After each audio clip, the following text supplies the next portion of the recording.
नमस्कार। दूसरे मॉड्यूल के पहले लेक्चर में आपका स्वागत है। साथ ही बधाई पहले मॉड्यूल को पूरा करने के लिए। अब जबकि आप वनों के विभिन्न उपयोगों, उन उपयोगों के पीछे छिपे उद्देश्यों तथा उन कारकों को भी जानते हैं जो प्रेरक हैं इस किस्म के अभिशासन के, अब समय है उन कानूनों के विषय में जानने का जिनके द्वारा यह अभिशासन की प्रक्रिया क्रियान्वित की जाती है। वन अभिशासन से संबंधित संस्थाएं प्रभावशाली कारकों की इस विविधता को दर्शाती हैं। वनों को शासित करने का अधिकार अलग अलग प्रशासनिक विभागों तथा संस्थानों के बीच असमान रूप से वितरित की हुई हैं, जिनमें केंद्र सरकार से लेकर टोलों के प्रतिनिधित्व करने वाले निकाय तक शामिल हैं। इन सभी निकायों की भूमिका, उनके उत्तरदायित्व एवं उन अधिकारों की परिधियां कानूनों के तहत परिभाषित और स्थापित होना चाहिए। इस मॉड्यूल में हम वनों को शासित करने वाले उन सभी कानूनों के विषय में जानकारी प्राप्त करेंगे तथा उन संस्थानों से भी परिचित होंगे जिनके द्वारा ये कानून क्रियान्वित किए जाते हैं। सबसे पहले हम चर्चा करेंगे केंद्र एवं राज्य सरकारों के उन तमाम अधिकारों के विषय में जिनके द्वारा वे वनों को नियंत्रित करते हैं तथा उनके उपयोगों के विषय में निर्णय लेते हैं और फिर उनसे जुड़े कानूनों के बारे में समझ बनाएंगे। अंततः वन संसाधनों के उपयोग में स्थानीय संस्थानों की भूमिका एवं अधिकारों के बारे में जानेंगे। यह पहला लेक्चर इस बारे में है कि राज्य वन भूमि को कैसे नियंत्रित करता है। भारत सरकार के पास कई अधिकार हैं जिनके उपयोग से वे किसी भी व्यक्ति द्वारा वन के उपयोग को सीमित कर सकते हैं। इसमें वनों में रहने वाले समुदाय भी शामिल हैं। आइए जानते हैं कि सरकार को ये अधिकार कहां से प्राप्त होते हैं तथा कानून के तहत उनका प्रयोग कैसे किया जाना चाहिए। ऐसा समझा जा सकता है कि यह अधिकार राज्य में अंतर्निहित होता है। इसे एमिनेंट डोमेन, सर्वोपरि अधिग्रहण अधिकार का सिद्धांत कहते हैं। एमिनेंट डोमेन एक लैटिन शब्द है जिसका संदर्भ सरकार के उन अधिकारों से है जिसके चलते वो किसी भी निजी संपत्ति को सार्वजनिक उपयोग के लिए जब्त कर सकती है। भारत सरकार सार्वजनिक उपयोग के लिए निजी अथवा सामान्य भूमि का एमिनेंट डोमेन के तहत अधिग्रहण कर सकता है। ऐसा करना कानूनन मान्य भी है। सार्वजनिक उपयोग के मायने क्या हैं? केवल सरकार ही इस प्रश्न का उत्तर देने का अधिकार रखती है। उदाहरण के लिए, राजमार्ग की चौड़ाई बढ़ाने के लिए निजी भूमि का अधिग्रहण करने का अधिकार राज्य सरकार को है और यह भूमि अधिग्रहण कानून के तहत मान्य भी है। अंग्रेजी हुकूमत भी कानून में लिखित प्रक्रियाओं का पालन किए बिना भूमि का अधिग्रहण नहीं कर सकती थी। सरकारों को उन जमीनों के बारे में नोटिस देना होता था जिन्हें अधिग्रहित करने की उनकी योजना हो। उन लोगों की आपत्तियां सुननी होती थीं जिनकी जमीनें अधिग्रहित की जानी थी और मुआवजा भी तय करना पड़ता था। इस उदाहरण से पता चलता है कि कानून किस तरह एमिनेंट डोमेन के क्रियान्वयन को निर्देशित करता है। एमिनेंट डोमेन जंगलों पर भी लागू होता है। सरकारों के पास जंगलों का अधिग्रहण करने का अधिकार है, जो न केवल कानूनी तौर पर मान्य है बल्कि कानून इस अधिकार के प्रयोग को नियंत्रित भी करता है। इन कानूनों में भारतीय वन अधिनियम सर्वोपरि है। औपनिवेशिक काल में औपनिवेशिक सरकार ने शुरू में लकड़ी काटने का सारा काम उप ठेके पर निजी ठेकेदारों को सौंपा था। जल्दी ही पता चल गया कि ये तरीका बहुत टिकाऊ नहीं होने वाला था, क्योंकि ठेकेदार बहुत हड़बड़ी में और गलत तरीके से काम कर रहे थे और इसलिए भारत में 1850 के दशक में औपनिवेशिक सरकार या ब्रिटिश सरकार द्वारा भारतीय वन विभाग को स्थापित किया गया। और क्योंकि ब्रिटिश सरकार अपने हर कर्तव्य को कानूनी जामा पहनाने में विश्वास करती थी, वे मुख्य रूप से राज्य के उद्देश्यों के लिए, औपनिवेशिक उद्देश्यों के लिए, राजस्व के स्रोत के रूप में, जहाज निर्माण के लिए लकड़ी के स्रोत के रूप में, रेल नेटवर्क के लिए लकड़ी के स्रोत के रूप में, सॉफ्टवुड के स्रोत के रूप में, उद्योग के लिए राल के रूप में और ऐसे ही अन्य उद्देश्यों के लिए दोहन करना चाहते थे। तो वनों से मिलने वाली उपज हेतु उन्हें प्रशासित करने का औपनिवेशिक शासकों का यही असली उद्देश्य था। उसी समय कानूनी जामा पहनाने के लिए 1878 में उन्होंने भारतीय वन अधिनियम पारित किया, जिसमें उन्होंने राज्य के अधिकारियों को वन भूमि का अधिग्रहण करने और इसे राजकीय वन बनाने का अधिकार दिया। भारतीय वन अधिनियम 1927 राज्य सरकारों को वन भूमि पर कुछ हद तक अधिकार देता है, जिसके चलते सरकारें वन के कुछ भागों को आरक्षित या संरक्षित वनों की श्रेणी में डाल देती हैं।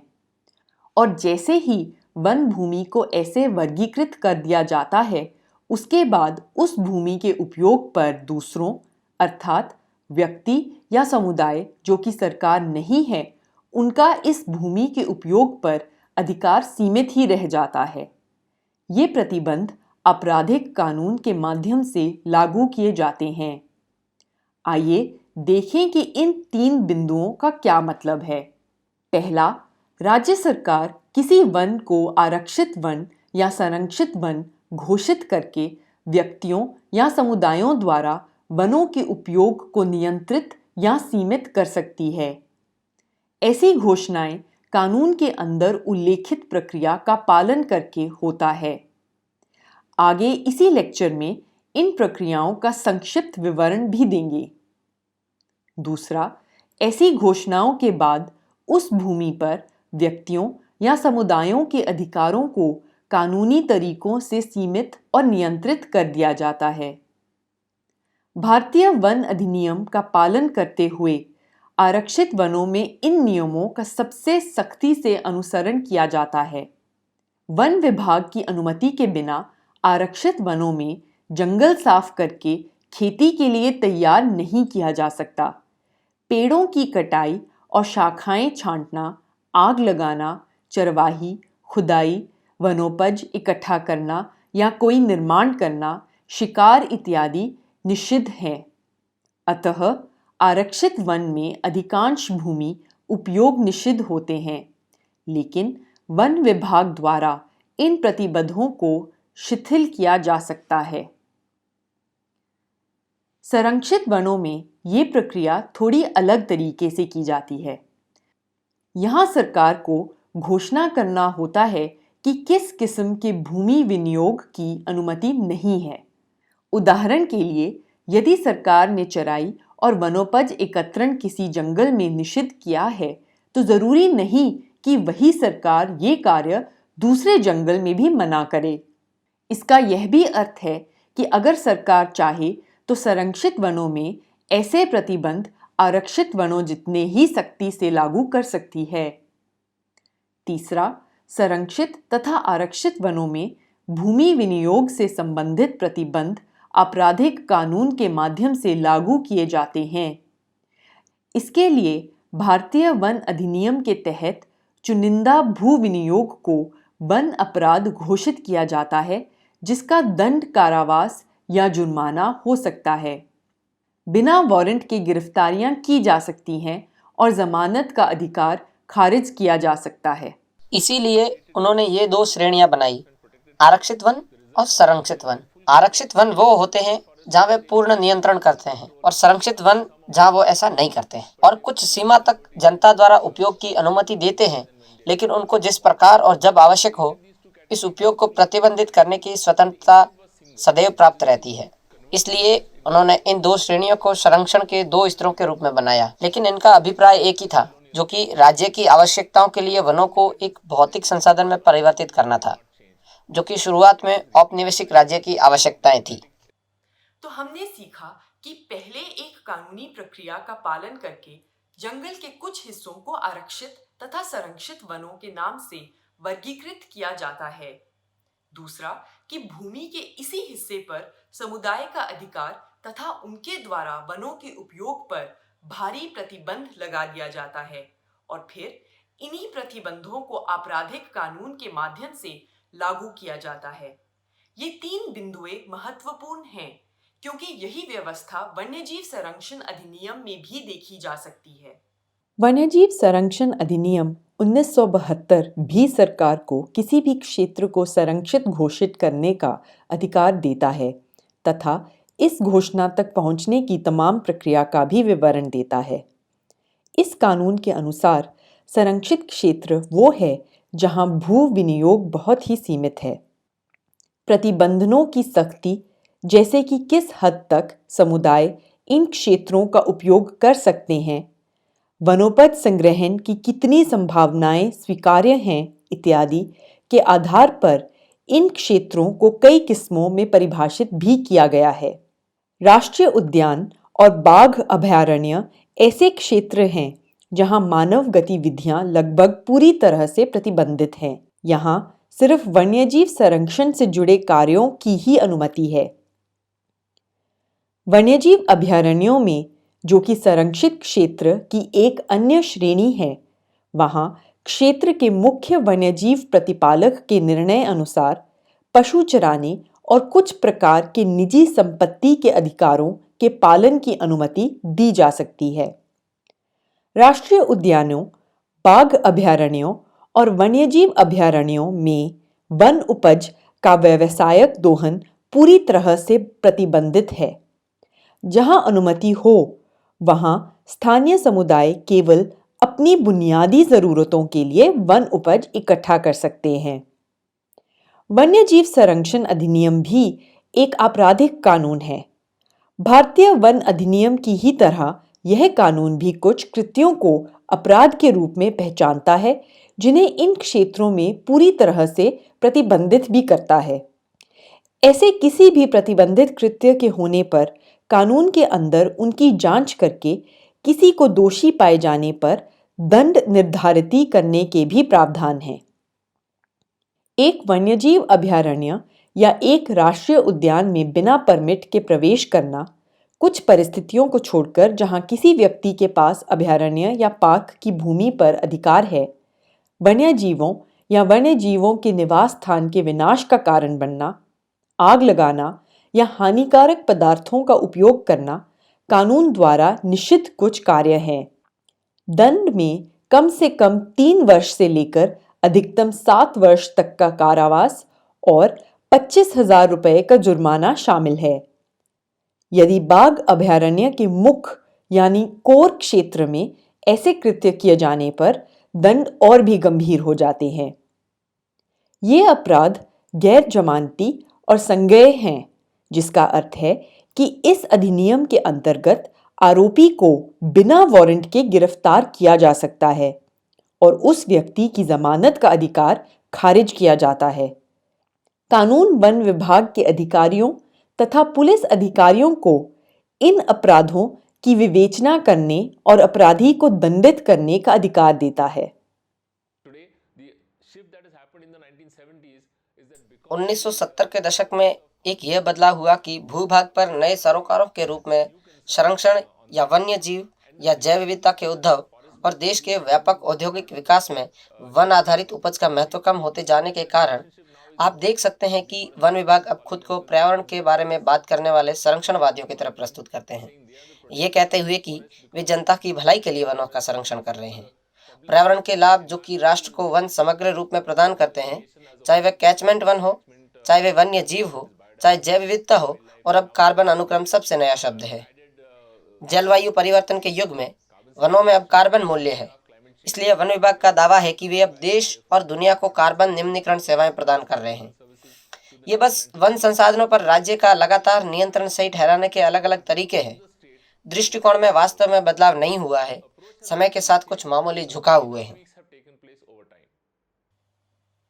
अब तक हमने 2 केंद्रीय कानूनों के बारे में समझ बनाई, जिनके माध्यम से वन भूमि पर सरकार नियंत्रण रखती है।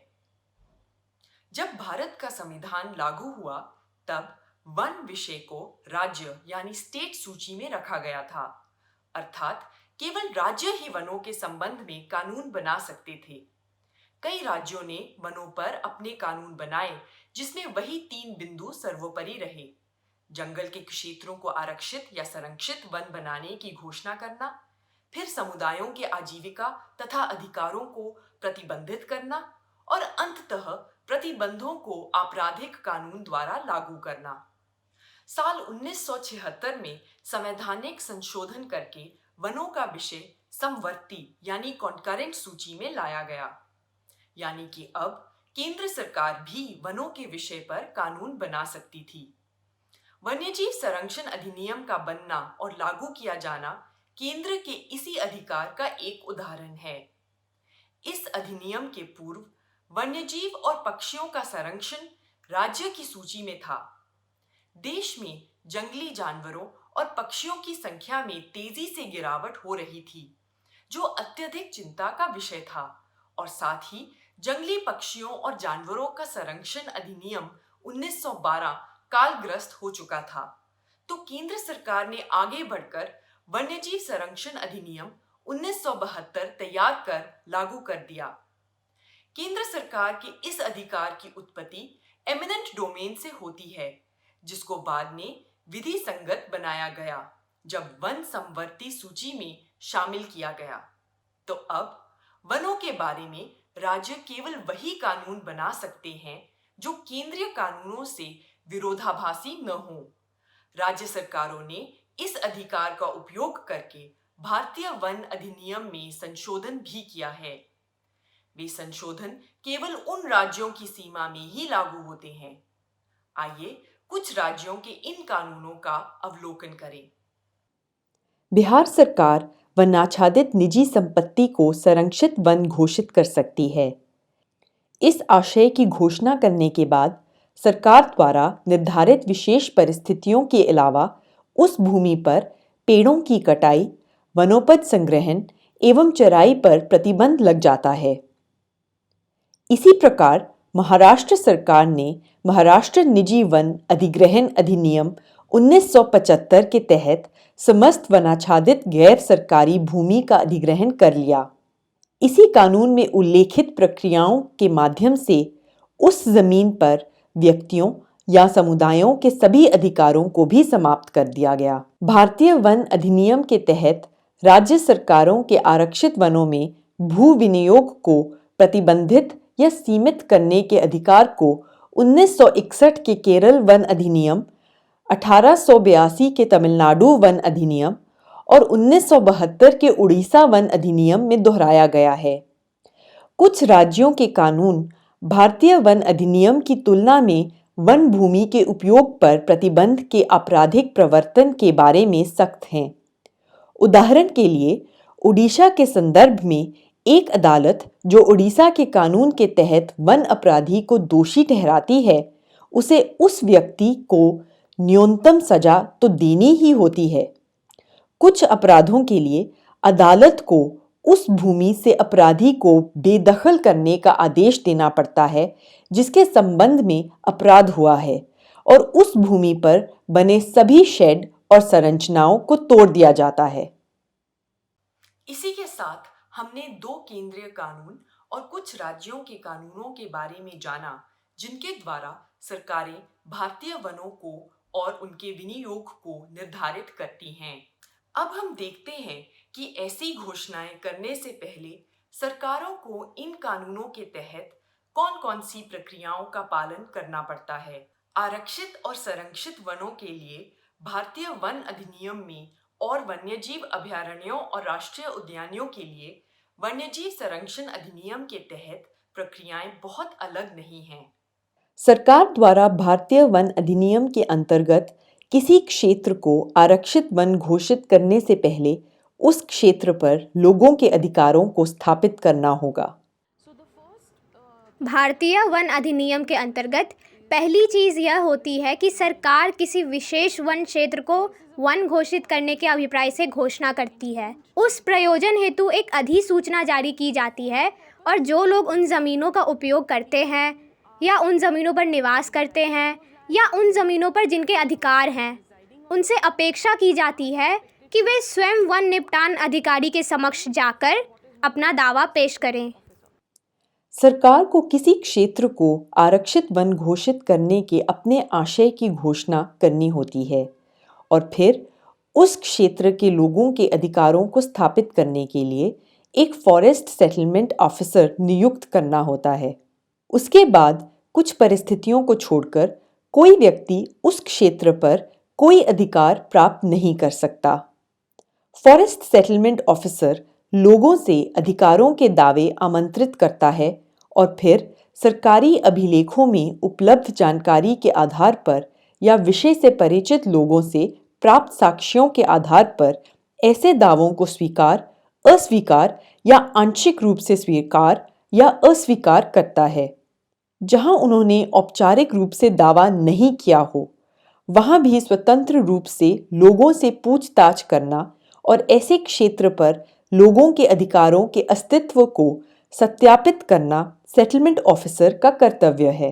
अब ये दावे पूर्व सक्रिय रूप से दाखिल किए जाते हैं। हालांकि वन निपटान अधिकारी का भी ये वैधानिक दायित्व है कि वे क्षेत्र में जाकर पता करें कि अन्य लोगों के अधिकार वास्तव में कहाँ हैं। बहुत ही दुर्लभ मामलों में औपनिवेशिक सरकार के अंतर्गत वन निपटान अधिकारी वास्तव में उन लोगों की तलाश करने जाते थे जिनके अधिकार होते थे, और स्वतंत्र भारत में उत्तर औपनिवेशिक सरकार के समय में ऐसा कभी भी नहीं हुआ। इसलिए जब लोग अपना दावा दायर करते थे तो या तो उनके दावों को स्वीकार किया जाता था या वन के उस विशेष भाग को अंतिम अधिसूचना से हटा दिया जाता था, जो तीसरा चरण था, या अधिकारों को यथावत रूप में या थोड़े बदलाव के साथ जारी रखना स्वीकृत किया जाता था, या भूमि अधिग्रहण अधिनियम के अंतर्गत मुआवजे के भुगतान के माध्यम से अधिकार अर्जित किए जाते थे। यह भी कृपया याद रखें, एक औपनिवेशिक कानून है। आरक्षित वन। वन्य जीव संरक्षण अधिनियम के अंतर्गत भी किसी आरक्षित वन के बाहर के क्षेत्र को वन्यजीव अभयारण्य या राष्ट्रीय उद्यान के रूप में घोषित करने से पहले सरकार से अपेक्षित है कि उस भूभाग पर समुदायों के अधिकारों को पहले स्थापित किया जाए। इसके लिए संबंधित क्षेत्र के जिला कलेक्टर द्वारा अधिकारों के दावे आमंत्रित किए जाते हैं।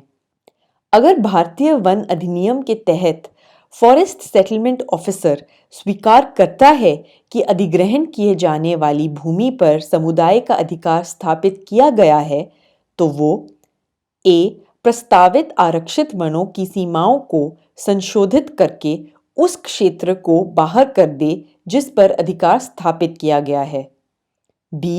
जिस व्यक्ति का अधिकार स्थापित किया गया हो उसके साथ एक समझौता किया जाए जिसके द्वारा वो अपना अधिकार सरकार को समर्पित किया जा सके। या उस भूमि पर भूमि अधिग्रहण अधिनियम के अंतर्गत निर्दिष्ट तरीके से अधिकार प्राप्त करे। संरक्षित वन।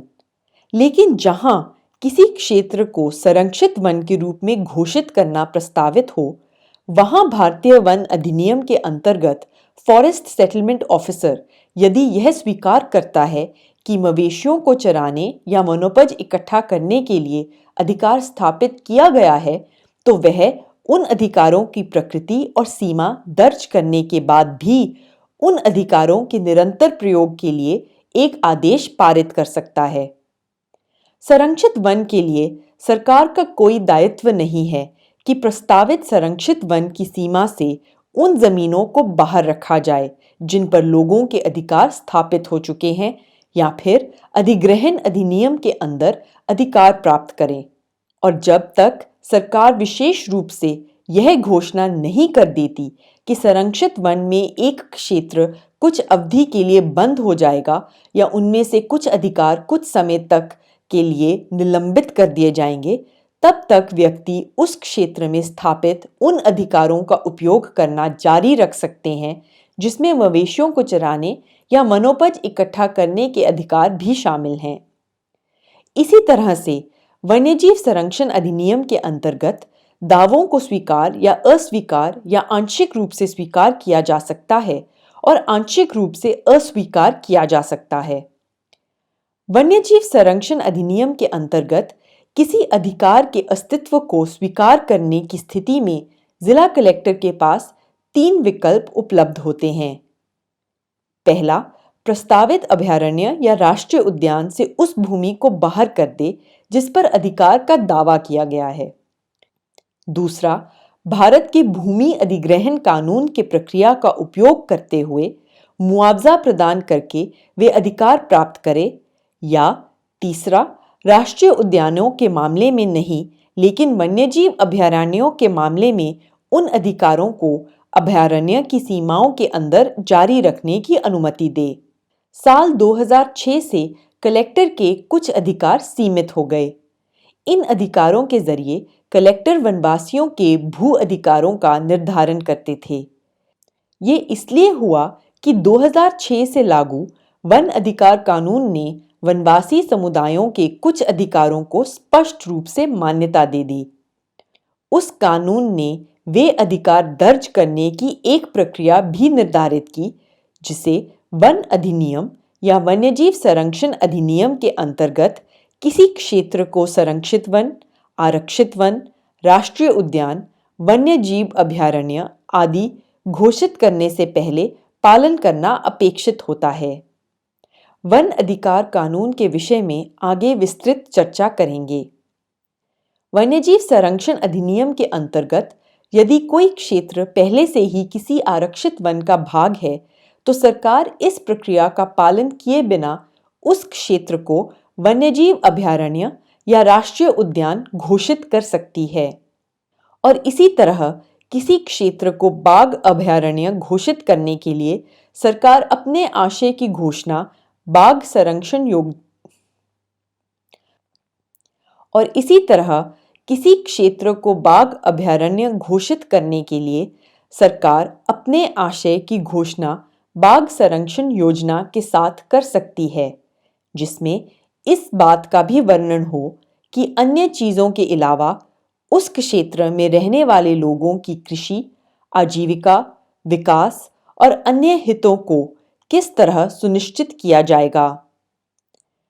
ग्राम सभा की सहमति से योजना को स्थापित करना चाहिए कि वनवासियों की गतिविधियों या उनकी उपस्थिति बाघों के आवास के लिए अपरिवर्तनीय क्षति का कारण बन सकती है और बाघों के अस्तित्व को खतरा पैदा कर सकती है।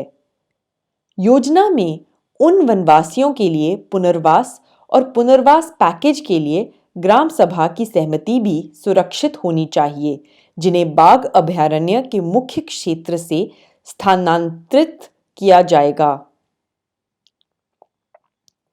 योजना में उन वनवासियों के लिए पुनर्वास और पुनर्वास पैकेज के लिए ग्राम सभा की सहमति भी सुरक्षित होनी चाहिए, जिन्हें बाघ अभयारण्य के मुख्य क्षेत्र से स्थानांतरित किया जाएगा। इस प्रक्रिया के बारे में राष्ट्रीय बाघ संरक्षण प्राधिकरण की एक अधिसूचना में अधिक विवरण दिया गया है और आप इस मॉड्यूल के साथ पठनीय सामग्रियों में इस बारे में पढ़ सकते हैं। इन प्रक्रियाओं को पूरा करने के बाद ही सरकारें किसी भूमि को भारतीय वन अधिनियम के अंतर्गत आरक्षित वन या संरक्षित वन और वन्यजीव संरक्षण अधिनियम के अंतर्गत वन्यजीव अभयारण्य, राष्ट्रीय उद्यान या बाघ अभयारण्य घोषित कर सकती हैं। अब अंतिम घोषणा इस प्रक्रिया का तीसरा भाग है। यह याद रखने के लिए बहुत महत्वपूर्ण बात है कि भारतीय वन अधिनियम के अंतर्गत अंतिम घोषणा किए जाने के बाद सभी मौजूदा अधिकार समाप्त हो जाते हैं यदि वे कार्यवाही नहीं करते और उनके अधिकार किसी वन निपटान अधिकारी द्वारा स्थापित नहीं किए जाते। अब यह मूलतः एक कानूनी बयान है जो एक कानूनी कल्पना उत्पन्न करता है। तो कोई ऐसा व्यक्ति जो स्वतः आगे नहीं आया और किसी वन निपटान अधिकारी द्वारा उनके अधिकारों की पुष्टि नहीं की गई, तो यह कानून एक झटके में उनको अधिकारहीन कर देता है। अतः यह प्रक्रिया दरअसल देश के आदिवासी क्षेत्रों में उन वन क्षेत्रों में बड़े पैमाने पर अपनाई गई जहां अधिकारों को मान्यता नहीं मिली थी। यह जानी मानी बात है कि आदिवासी जनता कानूनी प्रणाली से, न्याय प्रणाली से बहुत परिचित नहीं है। सरकारी प्रशासनिक प्रणालियों को लेकर उनमें एक हिचक रहती है, इसलिए वे बड़े पैमाने पर अपने अधिकारों का दावा करने के लिए आगे नहीं आए। परिणाम स्वरूप उनके अधिकार समाप्त हो गए। और यह बाद में शायद 30, 40, 50 साल बाद भी हो सकता है, जब लोगों को अचानक पता चले कि सरकार इस विशेष वन क्षेत्र को, जिसे किसी अन्य उद्देश्य के लिए सरकारी वन घोषित किया गया, किसी खदान या कारखाने या किसी जल विद्युत परियोजना या ऐसे ही किसी अन्य उद्देश्य से उपयोग करने जा रही है, तो अचानक उन्हें पता चले कि यह ज़मीन जो वे सदैव अपनी मानते रहे, वह वास्तव में सरकारी भूमि थी और वे दरअसल उस भूमि पर अतिक्रमण किए हुए थे। क्योंकि भारतीय वन अधिनियम में यह भी कहा गया है कि समुचित अनुमति के बिना यदि कोई व्यक्ति किसी आरक्षित वन में या किसी संरक्षित वन के अंदर भी निवास करता या खेती करता पाया गया, तो वह व्यक्ति अतिक्रमण करता होगा और उसे ऐसा अपराध किया माना जाएगा जो भारतीय वन अधिनियम के अंतर्गत